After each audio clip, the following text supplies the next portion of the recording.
All right, my name is Madalina Tudora. I'm an IT specialist. I work full-time for the South Carolina Department of Education, providing training and resources and technical assistance for school districts in the state.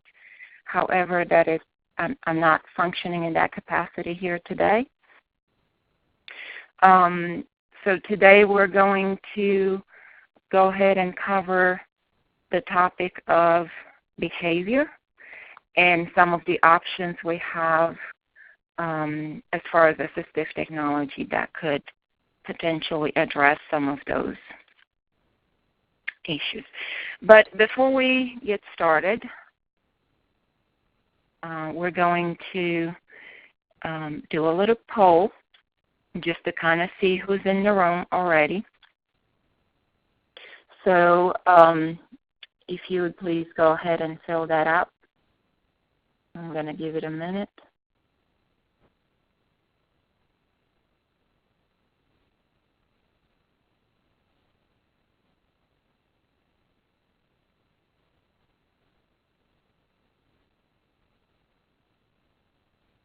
All right, so we have a lot of AT, SLPs, a lot of teachers and other professionals in the field. That's a good representation. So we have just about everybody here represented, so that's good. All right, so let's move to our objectives today. What I'm going to try to cover is ways to implement positive behavior support strategies. So we're going to cover some of the low-tech strategies as well here, not just the high-tech, and ways to implement those. Then we're looking at behavior self-monitoring tools or interventions. This along the lines of helping the students or even the adults self-monitor, self-check, manage their own behavior. And then looking at identifying at least 3 strategies for using these resources to facilitate positive behavior management. All right, so before we get started, I thought this was a good visual. A lot of times, those of us that have been in education for a while, or even thinking back as students ourselves, we might be familiar with this kind of classroom setup, right, where everybody is sitting in a row and the teacher's in the front teaching. Everybody's kind of like the picture looks, just a little bit of robot-like behavior that was expected. Everybody's supposed to be quiet and do what they're told. These days, obviously, that has changed a lot, and today we're looking at providing different avenues for children to interact with the content, and also behavior has become a lot more customized, should I say. We allow for individuality in students, and we allow more flexibility in the classroom as well, because children are not all the same. So we want to tailor what we do to fit them. So framing our discussion today, if this has not been said a lot, I'm going to go ahead and say it as well. When it comes to attempting to address any kind of unwanted behavior, we have to look at data. So if we don't have data, it's going to be extremely difficult for us to identify a cause for the behavior. Therefore, it's going to be difficult for us to address that behavior. If we do have data and that's still not giving us the root cause, of the behavior, then that means the data that we have is not sufficient or is not sufficiently focused and detailed. So I cannot state this enough. Look at data every time there's a struggle with classroom management, with student behavior. We have to look at that data or revisit and go back and collect more data if needed. We cannot address a behavior, an unwanted behavior, if we don't know the cause of it. And there's always a cause that may not be as obvious. All right. The second bullet, looking at that domino effect. Typically, when a student displays an unwanted behavior, that tends to create a different response in adults and other children. That in response to that, the student again reacts to that, and it's a snowball effect if those responses are not ideal or not appropriate. We all have had those students in our classrooms that escalate a behavior simply because they have an audience, right? So looking at that domino effect and looking at where is that first piece and trying to address that initial behavior appropriately so that that domino effect gets stopped. Being proactive is essential in the area of behavior and addressing behavior. It's a lot easier to be proactive than to try to go back and reteach skills or teach skills that have never been taught. And we're going to cover some of that later on.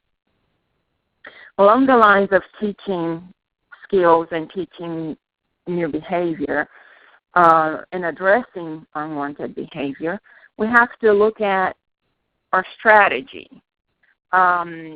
We have to prioritize the behaviors. And I don't know what your experience is, but I have had a lot of students with behaviors, and I've never had one that just had this one isolated issue, and that was it.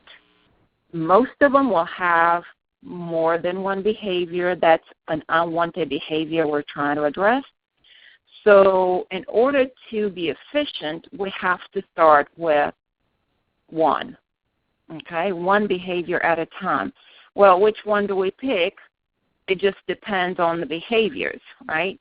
Sometimes it can be the easiest one to address because that will create a positive effect and it will build confidence in the teacher and the student.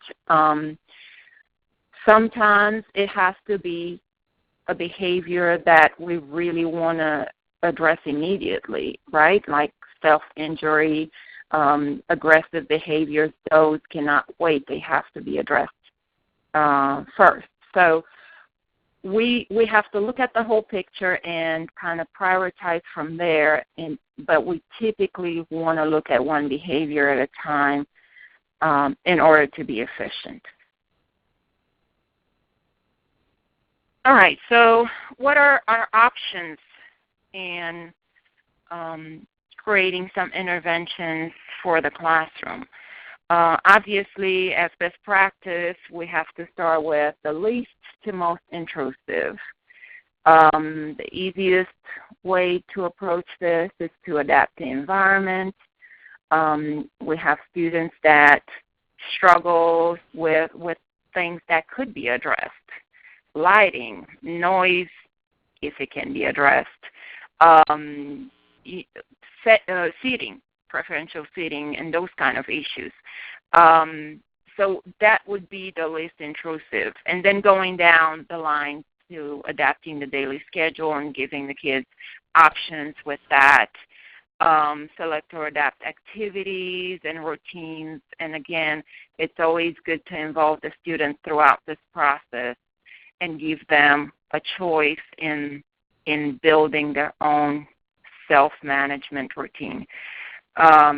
Adapting materials, and then adapting the requirements for the instruction. A lot of times students will act out simply because they struggle academically. So if we have to adapt materials or requirements, basically content, in order to make it easier for them to ask for help, to manage that content, to access that content, then that's a small price to pay to address that behavior. All right, some basic assumptions. Typically, and I've already mentioned this, every behavior has a cause. Every behavior has a message, an underlying message that comes in. Typically, if you identify the cause, you can tell. Students may be bored. They're sad. They had a bad day. You hurt my feelings type of statement. I'm afraid is a big one. I've had students that became physically aggressive simply because they were frightened. Had students who had phobias of animals or different other things, and they would escalate to the point where they would hurt other students around them because they were afraid.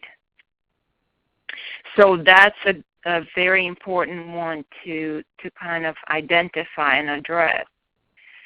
And of course, the one that's most common and that teachers identify the most, which is the need for attention. And there's ways to navigate that are appropriate and ways to navigate that are not necessarily ideal.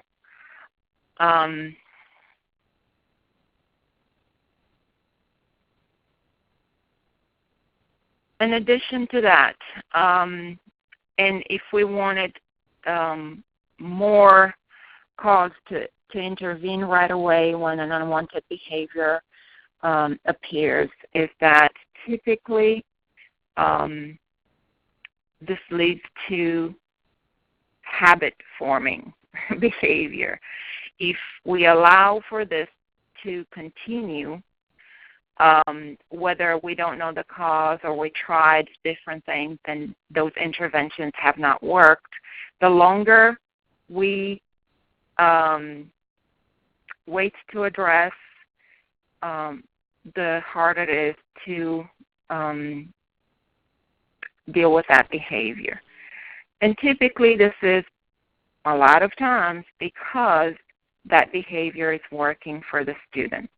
So if we try to address it and it didn't work, it's typically because whatever we thought the cause was, whatever we thought the reason was the student was displaying that behavior was not consistent with what's really happening. So going back and collecting more data typically helps with that.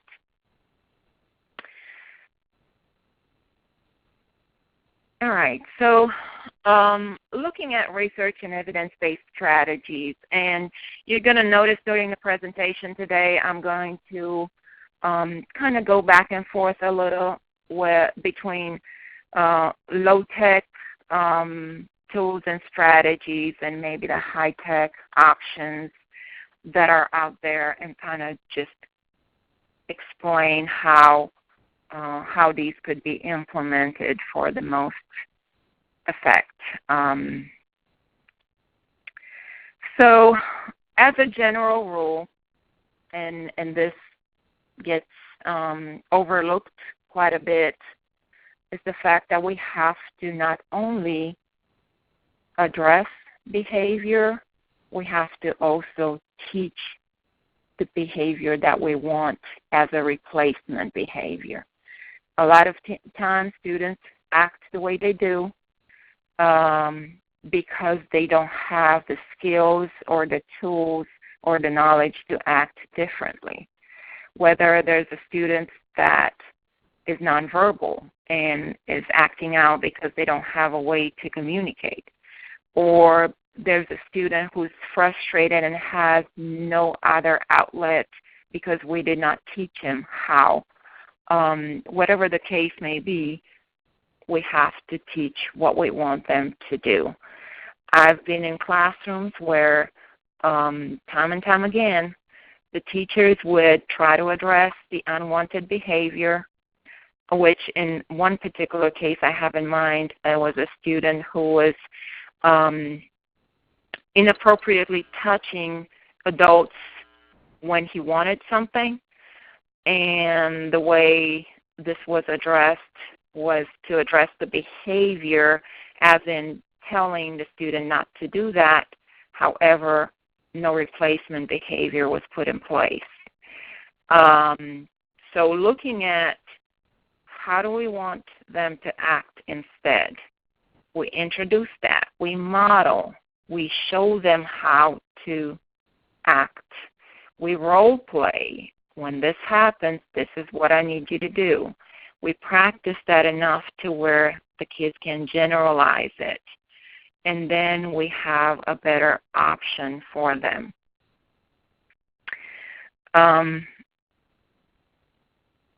So the key statement here, we cannot expect students to act the way we want them to if we have not taught that first.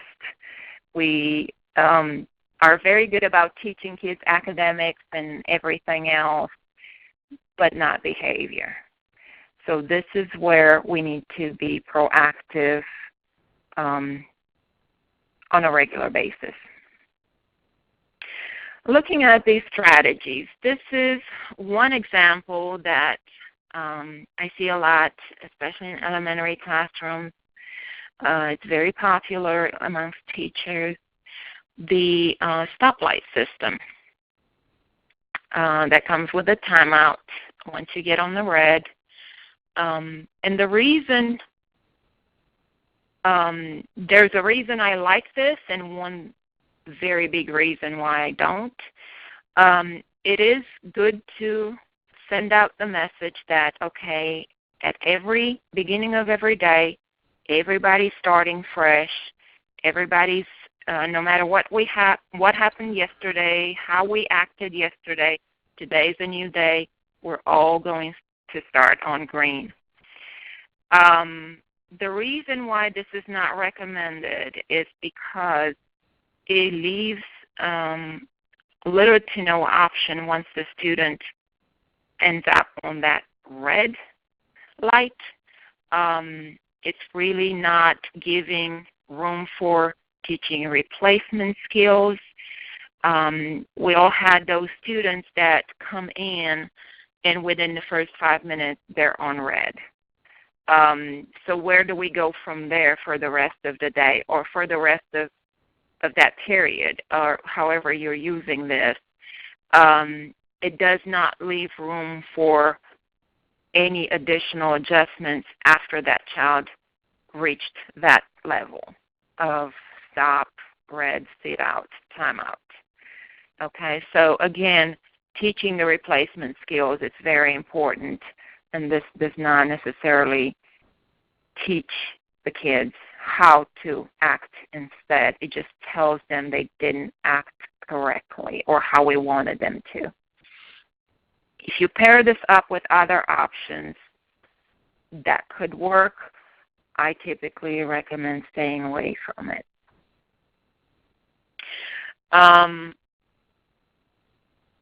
Being proactive about how to manage emotions is another huge piece here.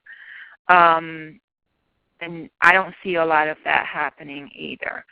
Social emotional skills, self-regulation skills, especially younger students, they do not have those skills. They cannot process those emotions on their own. We have to teach them how to do that. We have to give them the tools. So here we're looking at time. We're looking at intentional teaching, appropriate environments, and differentiated instruction for individual needs. And if you're interested, there's an additional resource link there, and it's going to be there in the handout. If you're looking to really dive into how to teach emotions and how to teach these social emotional skills for kids, but that's essential in making progress in this area. All right, so strategies, we're all familiar with praise and encouragement, but that is an appropriate way to do that, and there may be a way to do that that's not as effective. So we want to make sure that we get the correct ratio of praise and encouragement and correct behavior, correcting behavior. Then looking at teaching friendship, teaching community skills, basic things like taking turns, sharing, those type of things. I used a lot of video modeling with that, even with simple tasks like lining up for transitions. We expect kids to know how to do that, and we all know that doesn't work. A lot of times it doesn't work unless we taught that skill.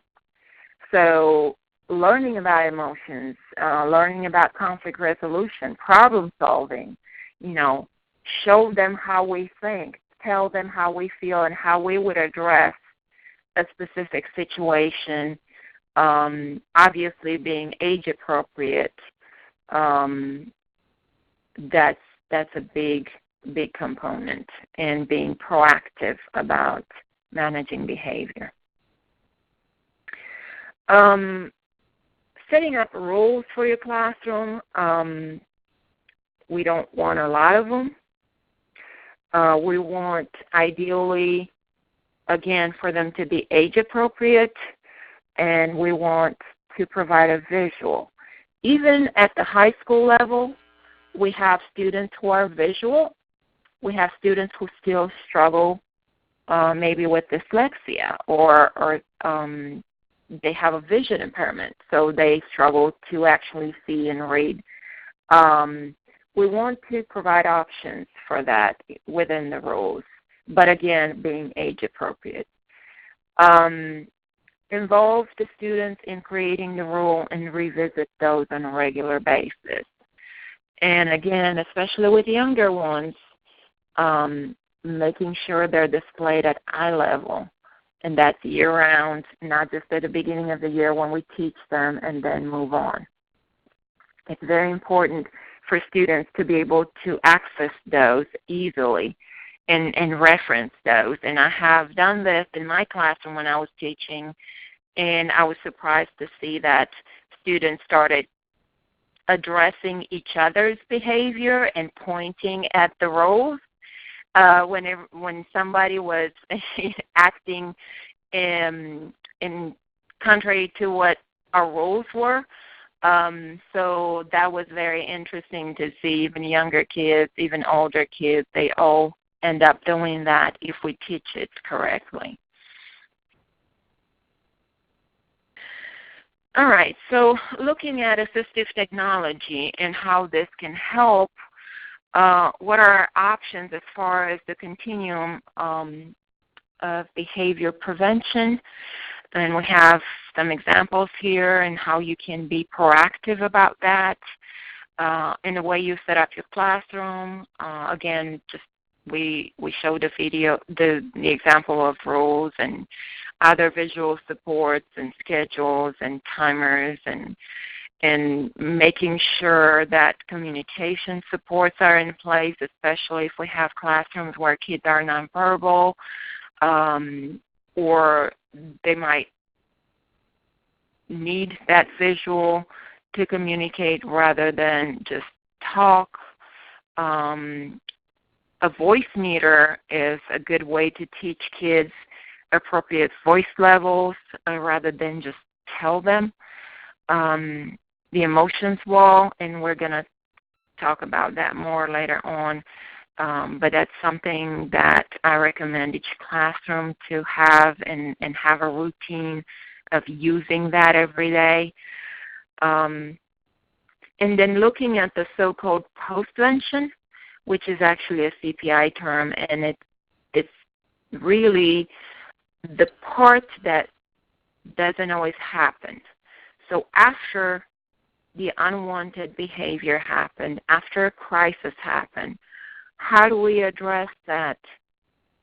What do we put in place to make sure that this doesn't happen again? Do we have these visual supports to facilitate that conversation? Do we use social stories to, again, facilitate the conversation?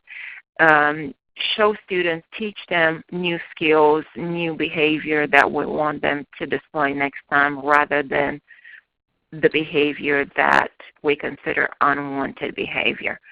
So putting those things in place after a crisis, after that misbehavior, it's a good way to prevent it from happening again.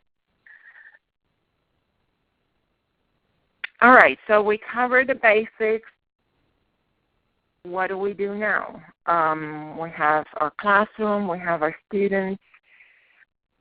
Obviously, we have to choose our target behavior because, as I mentioned earlier, we have to prioritize and we have to pick one if we can.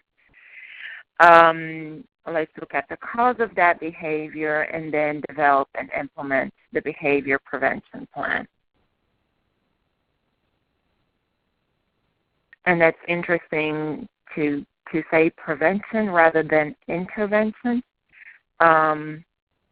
Ideally, we want to prevent rather than have to wait until the behavior becomes a habit and then try to address it. Preventative measures. What can we do? Looking at our reaction to behaviors. Are adults reacting appropriately to that behavior that we want to see gone? A lot of times we have classrooms where there's more than one adult in the room. Is everyone addressing that behavior appropriately, or do we want to sit down and talk about that? Looking at the environment. Is there something we can do about the environment that could be preventative of that behavior?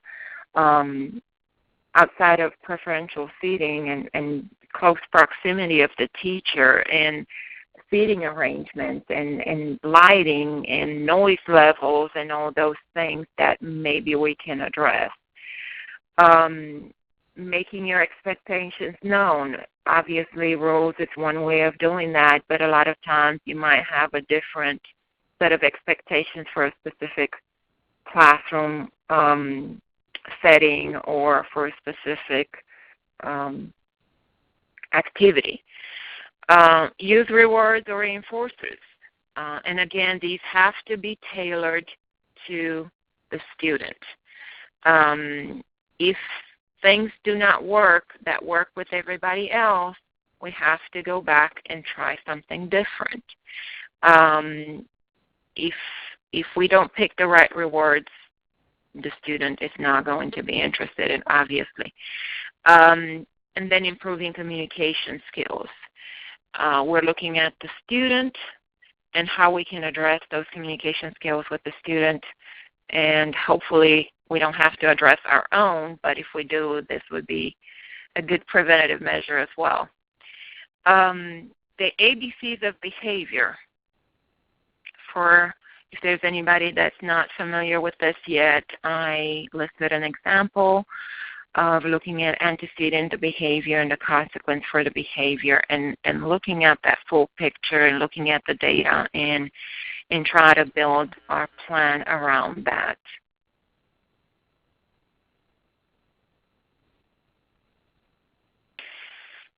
For antecedents, we have, again, as I mentioned earlier, that frustration level that might rise simply because the student doesn't have the support tools in place and they struggle academically, so they're acting out as an escape type behavior. So here we're looking at things simple things like word recognition or spelling, locating relevant materials, which sounds very easy to address, but a lot of times kids will not tell you, and they're just struggling with it on their own until they get frustrated, and then we have to address the behavior. So putting things in place to address these small things sometimes is crucial. Just teaching them, okay, if you cannot find whatever you need, let me know. Assignment completion. A lot of students sometimes struggle if they're on a deadline or a set time frame where they have to complete, or if they struggle, again, with the actual assignment. So there are tools to be used for that. And where I usually like to start is looking at the UDL Tech Toolkit is one very easy way to provide a lot of different resources in one link. So hopefully everybody's familiar with the UDL framework and what they're trying to address. But in looking at the Tech Toolkit, each of these sections provide additional resources on just about everything you can see there: literacy, study skills, research tools, and so on and so forth. Those are all hyperlinks. So going to those, you're going to see most everything that's listed there is going to be free or extremely low cost, but typically free. And they do update those. So that's a good go-to option to kind of pass around to other teachers and professionals for an easy search of AT tools and strategies that can be used to address academic difficulties of all kinds. Okay, so modifying the environment. We mentioned that as another option. Looking at the physical design of the room. How can we change that if we need to in order to stay proactive? Are there environmental cues that we put in place or not? Are the schedules visible? Our routines, do they make sense? Do they work for the kids or not? Transitions and so on and so forth. And speaking of these schedules and routines and transitions, a lot of times you'll have, and I've actually witnessed this, you'll have teachers that will verbally address students with messages like 5 more minutes, and then we'll move on to the next activity. And these were students who were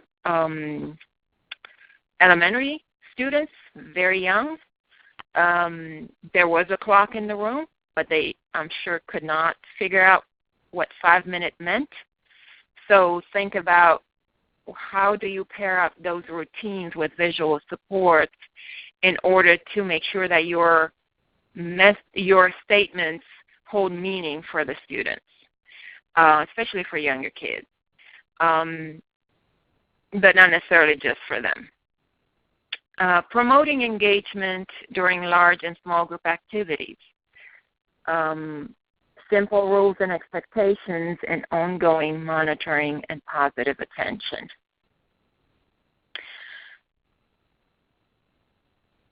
And I wanted to show this picture, and typically when I do trainings like this, I like to ask the audience what they think about this. What is this environment telling students to do? Because we see a classroom, and all I can gather is that it's an an attempt to organization, right? We have all those cubbies and things that go in the cubbies, not always. Sometimes they're on the floor. But that's about all I can say about that classroom by just looking at it. And you see there a link to where that came from. But if you want to kind of give that some thought, let's now look at a different option. And just by looking at this picture, what is this environment telling students to do? Without words, right? We have very specific areas. I can look at this and tell that when the teacher says line up, I know exactly where I'm supposed to go and where I'm supposed to stand and where I'm supposed to stop. There's a stop sign on the door, so kids know, okay, I cannot go out this door. Looking at that computer area, you can tell that's a work area. You can tell who's supposed to be working there because there's a schedule there with pictures and probably student names on there as well, or picture of students, so that who goes up there knows who's next in line to work on the computer. You have a work area that's kind of fenced in, or maybe a play area, I meant to say. So visual supports can create a very meaningful environment that can be proactive in addressing some of these potential behaviors that could, as you see here, be very easily addressed. You can even assign those before the students even line up because they're color-coded. So they can know, okay, if the teacher is giving me those green feet, I know to go look for the green feet, and that's where I'm going to stand in line. So it's a really good way to be proactive about something as simple as lining up to transition and going to lunch or going anywhere really outside of the classroom. All right, looking at some of the tech options for that, because we've seen those that area, that work area for the computer. A lot of times timers help with that. There's also handheld counters, and I've listed some links to kind of see some of the resources there. You might have others that you like to use. There are some online options there. All you have to do is Google, and you'll see a multitude of options there. What I've noticed and learned over time is that students respond very well to these, and they do manage the behavior well, and they keep the attention and the focus for a lot longer if you use them. I've had a student that normally would not sit for longer than 2 seconds, and if he had a timer in front of him, he would sit down and focus on what he needed to focus on for nearly 15 minutes, and we worked up from there. So it was pretty surprising because that happened the first time we tried that. So it's a pretty drastic change for a very, very simple intervention.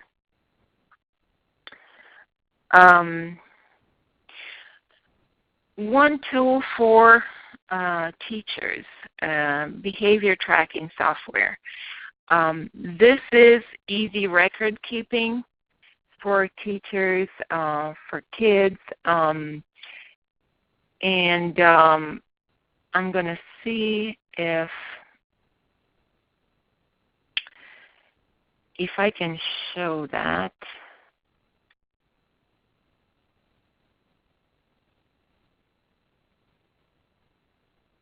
You'll want to just click on the share button on the top navigation bar, Madalina. Yes, thank you. All right, can everybody see it? Yes, we can. All right, thank you. So looking at this, if you've never been on this site, they have some issues, but if you go straight to downloads, you'll see you have options there to download their resources. So we have kid tools, we have kid skills, picture tools, and teacher tools to kind of address and manage behavior. And these you have to download, and you have to actually allow some of those icons you see there, some of those kids, so to speak, they will walk you through how to download and what to do to get to those. But they will offer ways for you to track behavior, manage or self-manage behavior that way. So it's a lot of good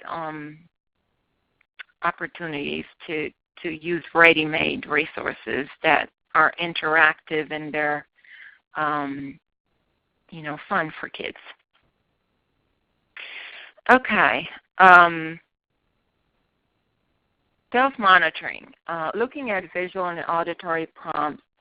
I listed some resources here. There are a lot of other options and things that you can purchase to use speech, visual, auditory prompts for addressing student behavior. So I'm going to just allow you to navigate through that later on, but I wanted you to have those resources out there.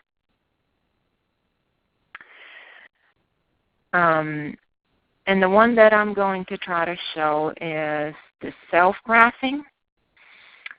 And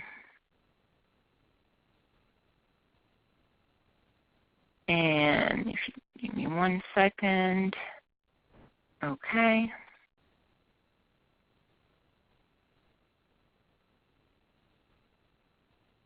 All right, that's how this looks like, is the behavior reporter. And this allows you, as you see here, you can kind of put your email here and then send this to them if you have a different idea. But you type your student name, gender if you want to. You can choose the font size and so on. And then save your preferences if you're using this a lot. But what this does is allows you to create a report for either daily, weekly, or other monitoring charts, and not only using their built-in options, as you see here, but also adding your own if you can't find something here that's already helpful in your particular situation. So you see here they've tried to address most frequent behaviors. Let's see. I'm going to just pick a couple of these just to show you what this does. So let's say we want a daily report card, and it generates one that quickly. And you can download this or, use it or print it or however you want to do this. But it doesn't show the student name and teacher name and date because I did not insert that in there, but you can do that. So it takes you 2 seconds to print this for each child if you so choose. So hopefully that's helpful. Again, you can customize this. So if you have a different type of behavior you want to monitor, you can most certainly insert that there. Okay. Looking at visual supports for self-monitoring. And there are multiple approaches to this, but starting with basic strategies, looking at showing kids how to complete a task, right? How to stay on task. Also looking at the visual schedule. And I particularly like this. I use those cheap folders that I would laminate and put Velcro on them and have each student have their own, and allow them to kind of create their own. And not only that, but I also took this a step further, and I'm going to show in the next slide what I mean by that, in allowing them a visual of the activity as they move forward. This is especially important for students that struggle with time. Outside of putting a timer on their desk or in front of them somewhere on their computer screen, you can see there the second option. We have in that example a student that likes dinosaurs, so they use T-Rex, and they made that into a puzzle. So that gives the child an option to kind of understand where they are during that activity. So the head is at the very beginning, and as they go through the activities, they earn all the puzzle pieces, and by the end, they should have the whole picture of the dinosaur in this particular example. So that really helps kids get on task because, again, I've seen teachers say, okay, as soon as we finish this, you can have your break or you can have a snack or whatever the case may be. That child may not understand what that means. They don't have an idea of how long that activity is going to last. So giving them a visual of that will help them stay focused because they see, okay, I'm only missing one more piece of this puzzle, and then I can move on to the next activity. This also addresses noncompliance. And again, if you give students options and give them an option to kind of build the schedule and the activities and have input in that, then noncompliance happens less often. And it really helps with addressing difficulties with transition. All right. Here's a really good option if you're able to invest $15 into the Visual Schedule Planner. This is a great app that allows you to schedule step-by-step directions, as you see there, and really keep track and customize and check off what's been done and what hasn't, and have those readily available for kids. It's a really good, neat app to have if you, again, are so inclined. It's $15. The next, this is a low-tech option, but with very good results. I mentioned at the beginning the voice charts. If we give students a visual, an explanation of what those voice levels are, they're more likely to follow our directions. A lot of times, again, they don't comply because they don't realize that they've gone to that level 5. And there are techie ways to address that as well. But this is one example of how you can have this posted in your classroom at all times, in addition to what other apps or other resources you may choose to use. The Video Scheduler app. This will allow you to kind of build your own, take video, create your own schedule. Again, it's very helpful.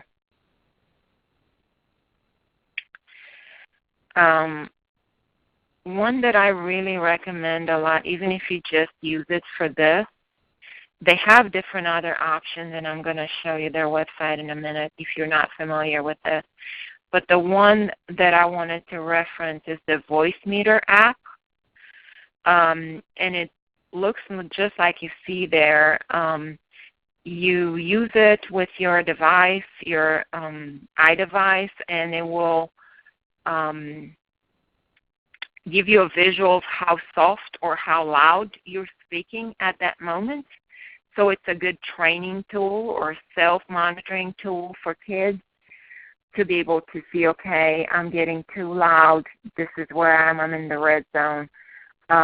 You can try it for free, or you can get their light version and see if you like it. I think it's the whole collection of apps is great. Let me see if I can go to their website real quick. This is what this looks like. And they have a link for the App Store for their full version of their free trial.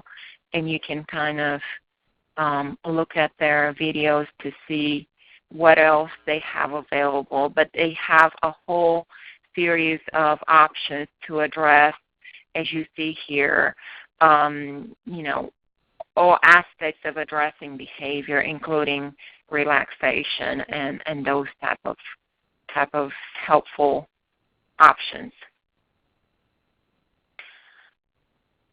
All right. Reminders and rules. Again, the visual supports are key sometimes, especially if we don't have available technology where we are. And sometimes we want to pair that up regardless. First then choices, again, involve them in that. And if you like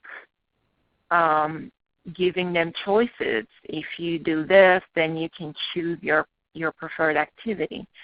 Then another way to address this is to go to the First Then app, which is a $10 app that gives you a lot. It is set up for teachers, so you can store multiple schedules for kids. You can display it in different modes, as you see there. What I really like is that you can use your own photos. So if you have kids that have a particular item that they like, you can take a picture of that and just give them that option, which I know a lot of teachers have to do regardless. I had to do it. So that's again a good investment.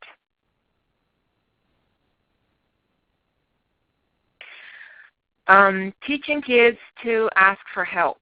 Again, not all of them do. I've had many students that didn't, and I learned the signs and had to teach them, okay, if you struggle, I want you to tell me. But if we don't teach them, they won't. And this is one way to teach that. Other options here, if you want to look at, again, depending on the grade level, age group, you might want to use different options. And there are many out there, but please use something. How I feel, I like this particular one simply because it uses actual pictures of kids, but you can make it a routine out of talking about how you feel every day, sharing with the kids how you feel, ask them how they feel. We all want to get the heads up if a child does not come into our classroom happy that day, so we can be proactive about it. So making this a routine helps. Promoting social behavior, looking at describing how, a hero a person of special interest, somebody that they like, encountered and solved a problem. Looking at social stories, I've listed some options for that here. So when you get the handout, please feel free to look at those and then kind of build your own from there. And of course, we're not going to go too deep into this, but we have social stories as descriptive, directive, looking at different perspectives, and then social stories that are constructed in present tense. That's just one example of one. But here,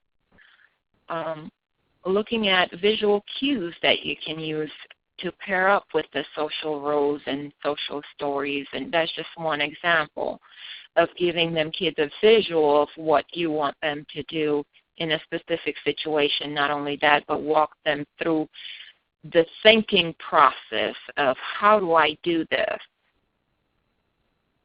If it's a stranger versus a person I know, how do we interact with those folks? If we're looking at social stories and creating books for activities and for addressing various behaviors, these are some options for that. I just listed the ones that I think are very helpful. Looking at more apps for social stories, there is one that's free, Social Stories Creator and Library. Please go look at that. It is, they built a library of various social stories that you can just use if you like them, or if they apply to a particular situation you're confronted with. If not, they give you the option of building your own. Modeling app, Speech Journal. This is only $4, $3.99, but again, it gives you a lot of flexibility in creating those social stories and taking those pictures and those videos and create a story around them. Video modeling, this Conover company has actually a lot of different apps that are very helpful when we're looking at functional behavior, at video modeling, at just simply teaching kids step-by-step activities and instructions and so on and so forth. I listed the link there. So most of their apps were, I remember, very cheap, 99 cents, $1.99 when I was purchasing these. So please look at those. They're very, very helpful. Again, iModeling, if you're looking for a different option for that, so you can create various modeling options, stories. My Pictures Talk, you can import photos that you've already taken, maybe on a field trip, and maybe you just want the kids to teach each other or themselves even. I've used video modeling just to explore behaviors for students because a lot of times they struggle until they see themselves doing, completing a task, and then they target what's not completed correctly or what the behavior that they want to change. It's very surprising to see kids watching themselves and really reacting to their own behavior and their own,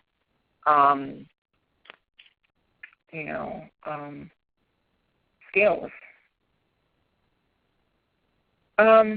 Just if you're looking for more ideas on what else to address here from behavior, we can look at all sorts of different apps.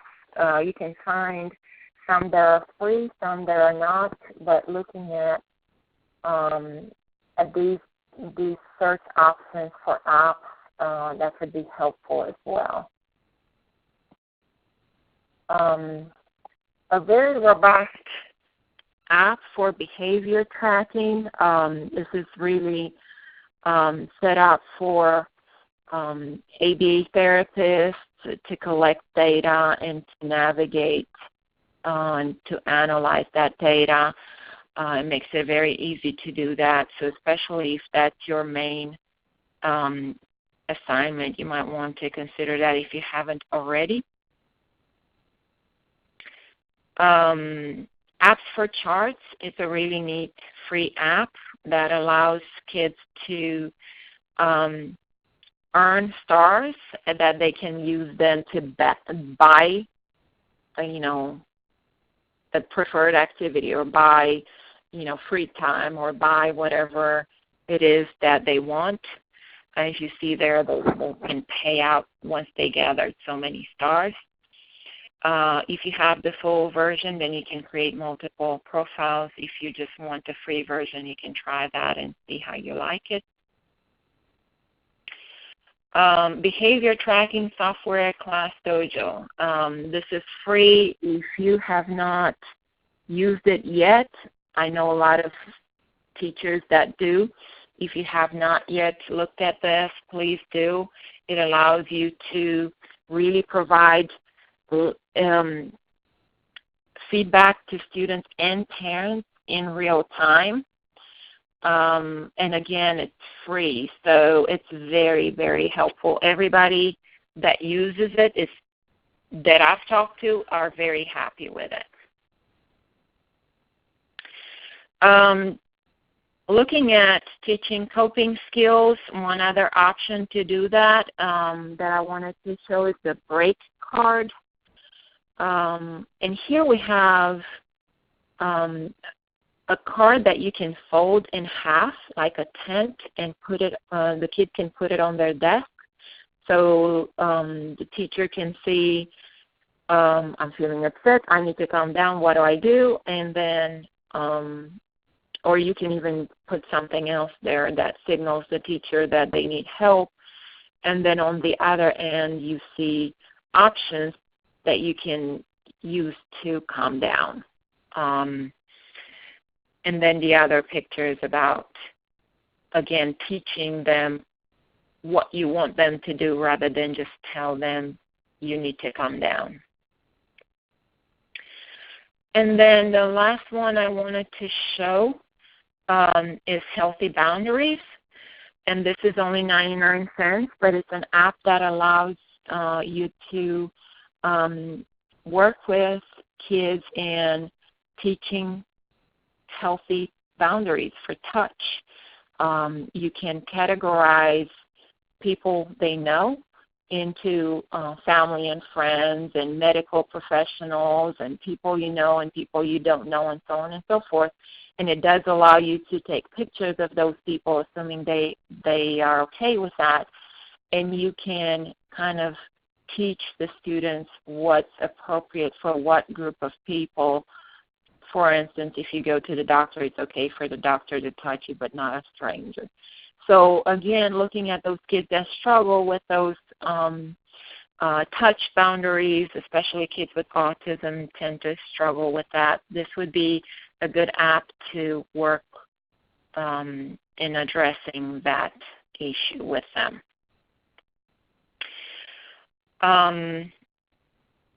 And this is what I had for today. I went over a little bit, but if there are any questions, I'll be happy to address them. If not, you can still put them in the chat, and we'll address them through email later on if you need to clear the room. If there are no questions, then thank you so much for attending. And again, let me know if there are additional questions that we can address either now or later.